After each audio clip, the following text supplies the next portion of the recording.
सतगुरु भगवान की जय। तो ये सतगुरु भगवान पूर्ण ब्रह्म परमेश्वर अविनाशी राम कबीर साहब हैं और शब्द रूप में आज भगवान प्रकट होके आए हैं। ये मालिक हैं, ये पूर्ण ब्रह्म परमेश्वर हैं। ये कहते हैं अविनाशी राम हैं और पूर्ण मोक्ष दिला के काल के जाल से निकालने के लिए भगवान प्रयास करते हैं। तो ये मंगल के शब्द हैं, कबीर साहब के अनमोल शब्द हैं मंगल के। और इन शब्दों को जिस दिन हृदय में बैठ जाएंगे ना ये, तो जीवन में मंगल ही मंगल हो जाएगी। और श्रुत है ना, वो सतलोक में लग जाएगी, फिर यहाँ रहना नहीं है हमें। तो पहले शब्द गाते हैं, फिर उसका देखते हैं कि भगवान ने हमें इसमें क्या बताया है। कहते हैं श्रुत सरोवर नाई के मंगल गाइए। श्रुत देखो आ गया, नहाना भी है तो किसमें नहाना है? ये भगवान का जो भक्ति मार्ग है, कबीर साहब का जो भक्ति मार्ग है, ये श्रुत नृत्य का नहाने वाला है। ये मानसरोवर श्रुत नृत्य में है। जो भगवान का सबसे बड़ा लोक है ना, वो श्रुत नृत्य में मानसरोवर में है। तो कहते हैं श्रुत सरोवर नाई के मंगल गाइए। अब हमें मंगल गाना है। और दर्पण शब्द निहार तिलक सिर लाइए। आहा, दर्पण शब्द निहार और तिलक सिर लाइए, चल हंसा सतलोक बहुत सुख पाइए। आहा, कबीर साहब ने कह दिया कि बेटा अब यहाँ से अपनी सुरत हटा ले, ये काल का लोक है, ये कहती है माया का जाल है, काम क्रोध लोभ मोह अहंकार तेरे पांचों ये कहती हैं तुझे रोकने के लिए, यहाँ पर रोकने के लिए तुझे ये काल ने ताना बाना बुड़ रखा है। तो कहती हैं दर्पण शब्द निहार। आहा, दर्पण क्या होता है कि जैसा हम व्यवहार करते हैं वैसा सामने हमें प्रतीत होता है। तो कबीर साहब कहते हैं अब दर्पण शब्द निहार, वो सार शब्द में अपनी श्रुत समा। अब वो सतगुरु के शब्द में अपनी श्रुत समा, सतगुरु के कहते हैं स्वरूप में अपनी श्रुत समा, सतगुरु के नाम में अपनी श्रुत समा। दर्पण शब्द निहार और तिलक सिर लाइए। तिलक सिर पर लगाना है, सतगुरु के शब्द का तिलक लगाना है, सतगुरु की सूरत का तिलक लगाना है। कहते हैं सूरत नृत्य का तिलक लगाना है, नाम का तिलक लगाना है। दर्पण शब्द निहार तिलक सिर लाइए और चल हंसा सतलोक बहुत सुख पाइए। कबीर साहब बार बार समझा के कह रहे हैं कि मेरे प्यारे हंस, मेरे भगत, मेरे शिष्य साधक, अब तुम इस काल के लोक में नहीं रहना है। अब तुम्हें यहाँ से कहते हैं ऊपर अपना यात्रा, अनंत की यात्रा आप करना है और अनंत मोक्ष धाम चलना है, सतलोक चलना है। तो कहते हैं चल हंसा सतलोक बहुत सुख पाइए। जो युगों युगों से तू भटक रहा है, जो सुख आज तक तुझे नहीं मिले हैं, वो सारे सुख मैं वहाँ दूंगा, सतलोक में दूंगा। वो मेरा निज स्थान है, मेरा जहाँ मेरा पूरा ताना बाना है। तो अब वहाँ चलिए, यहाँ सुख नहीं है। कहती है परम पुरुष चरण बहुरी नहीं आइए। देखो कहती हैं परस पुरुष के चरण, ये परम पुरुष है, ये सत्य पुरुष के चरण और बहुरी नहीं आइए। कबीर साहब बार बार समझा रहे हैं कि बेटा अब तुम्हें यहाँ आना नहीं पड़ेगा। अगर वो परम पुरुष के चरण, आपने चरण की धूल जो मिल जाए, हे सतगुरु अगर चरणों की धूल जो मिल जाए, तो फिर कहती है बहुर नहीं आइए। अगर आपने चरण कमल में अपनी सुरत संभाली, चरणामृत का आपने पान कर लिया, अपने सतगुरु से प्रेम कर लिया, समर्पण कर दिया, तो कहते हैं फिर बहुर नहीं आइए, इस लोक में फिर आने की ज़रूरत नहीं पड़ेगी। अमृत भोजन तहाँ और अमी अचवाइए और मुख में सेत तंबूल शब्द लो लाइए। देखो एक एक चीज़ ये आज की नहीं लिखी है, ये सतगुरु कबीर साहब ने अपने प्रिय भगत शिष्य धर्मदास जी महाराज के माध्यम से ये हम लोगों के यहाँ भेजी है। तो कहते हैं अमृत भोजन तहाँ, जहाँ सतलोक में जाने की हम बात कर रहे हैं वहाँ पे अमृत भोजन है। ये नहीं है पांच तत्व वाले भोजन के अगर गर्मी ज़्यादा हो गई तो रात का खाना सुबह नहीं खा रहा है, बदबू मार रहा है, ऐसा नहीं है। अमृत भोजन है, तेज पुंज के है, नूरी तत्व वाले, वहाँ सारी प्रक्रिया है भगवान की। तो कहते हैं अमृत भोजन तहाँ और अमी अचवाइए। ये अमृत वाला आपको अचवान होगा, आपको अमृत वाले खान पान रहन सहन आपका होगा। मुख में सेत तंबूल, आहा शब्द लो लाइए। कहते हैं आपके मुख से जो जाप निकली वो निकलना चाहिए परमात्मा की याद में। और शब्द लो लाइए, जो सार शब्द की धुन है वो आपको अपने हृदय में समानी पड़ेगी। शब्द लो लाइए, शब्द से आपने श्रुत लगानी पड़ेगी। श्रुत एक जगह एकत्रित करनी पड़ेगी, मन को संभालना पड़ेगा, डांटना पड़ेगा।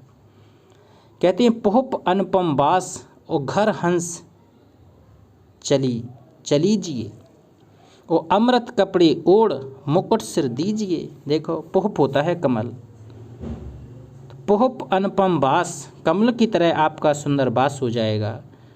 और घर हंस चलिए, अब हंस कह रहे हैं सतगुरु हमें कि हे मेरे प्यारे हंस, अब अपने घर चलिए। ये घर यहाँ आपका नहीं है। अब यहाँ पे ज़्यादा दिन कितने दिनों रहेगा तुम, ज़्यादा दिन यहाँ रहना भी नहीं है, तो ज़्यादा दिन तुम्हारा यहाँ कोई ठिकाना नहीं है। तो एक बार फिर सतलोक की यात्रा करिए, पूर्ण ब्रह्म के अविनाशी लोक की यात्रा पर लेकर चलिए। पोहप अनुपम बास घर हंस चलीजिए, अमृत कपड़े ओढ़। आहा, कबीर साहब कह रहे हैं कि ये कपड़े से बात नहीं बनेगी, तुझे अमृत कपड़े उड़ाऊंगा वहाँ पर, कि एक बार जो नया अमृत कपड़े मिल जाएंगे, नया शरीर जो मिल जाएगा आपको, नूरी तत्व वाला शरीर मिल जाएगा। कबीर साहब ने लिखा है कि आपका जो शरीर होगा 16 सूर बराबर तेज पुंज का आपका नूरी तत्व का शरीर मिलेगा, जिसमें तुम्हारी आत्मा, ये कहती है 5 तत्व के शरीर से आत्मा निकल के आपकी नूरी तत्व के शरीर की आत्मा में भगवान ले जाएंगे। तो कहते हैं वो अमृत कपड़े ओढ़ और मुकुट सिर दीजिए, कहते हैं युगन युगन तक राज कराएगा। कबीर साहब ने लिखा है कि श्वेत सिंहासन आसन दे हों और युग युग राज कराऊंगा, तुम्हारे सिर पर मुकुट सजा दूंगा वहाँ पहुँचने के बाद। तो कहते हैं मुकुट सिर दीजिए, वह घर बहुत आनंद हंसा सुख लीजिए, और बदन मनोहर गात और नरक के जीजिए।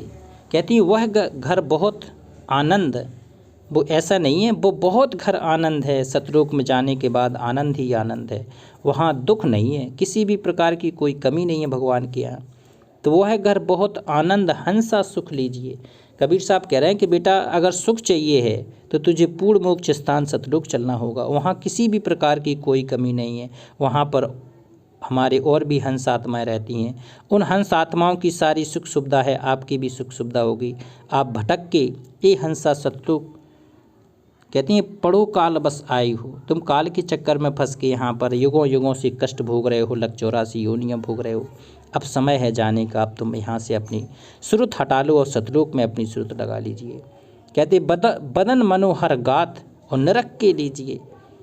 आहा, तेरा ये शरीर है ना, ये बदन है, ये मनोहर बन जाएगा, और नरक के लीजिए, नरक लो, देख लो, समझ लो कि ये वास्तव में क्या है वो सतलोक, क्या है ये कबीर साहब का लोक। तो कबीर साहब क्या बता के कहाँ ले जाना चाहते हैं, ये पहले पूरी नरक परक कर ले तू। कहते दुत बिन मसी बिन अंक सो और पुस्तक बाँचिए, और बिन कर ताल बजाए चरण बिन नाचिए।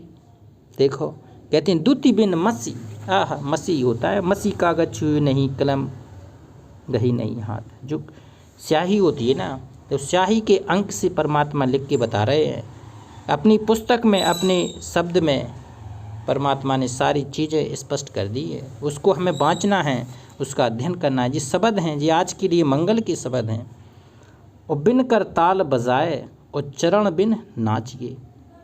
देखो बिन कर ताल बजाए, ताल पे सदगुरु के शब्दों की ताल पर, और चरण बिन नाचिए। जो चरण कमल है ना, श्रुत सतगुरु के चरण कमल में होनी चाहिए। सतगुरु के चरणों से ज़्यादा एक शिष्य की नज़र दृष्टि नहीं होनी चाहिए, एक दासपन होना चाहिए, भगत भाव होना चाहिए सतगुरु के लिए। तो जब सतगुरु ये सब देख लेगा तो फिर कहते हैं भक्ति की विधि से आगे बढ़ाएगा, अपनी कहते हैं कृपा से उसको सारी सुख संपत्ति देगा।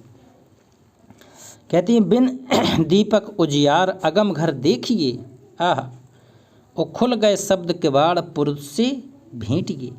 कहते हैं बिन दीपक उजियार, वहाँ कोई दीपक जलाने की ज़रूरत नहीं है, कि वहाँ कबीर साहब में लिखा है कि ना वहाँ सूर्य है, ना चंद है, ना तारे, वहाँ सौ प्रकाशित लोक है। परमात्मा के एक रोम से करोड़ सूर्य, करोड़ चंद्रमा बराबर तो रोशनी एक रोम से निकल रही है। वहाँ जितनी आत्माएं हैं 16 सूर्य बराबर रोशनी तो उनकी आत्माओं की है, हर कण वहाँ का तेजोमय है। तो कहते हैं बिन दीपक उजियार अगम घर देखिए, वो अगम घर सतलोक को देखिए। अब ये कबाड़ वाला नहीं, खुल गए शब्द किवाड़, अब शब्द की झनकार आपके खुलना पड़ेगा।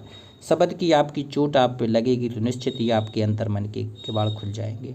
और पुरुष से भेंट, ये पुरुष है वो सत्य पुरुष, वो अविनाशी पुरुष, वो सत कबीर भगवान, उससे भेंटना है। वो शब्द स्वरूपी राम अब हमें सतरूप में मिलेगा।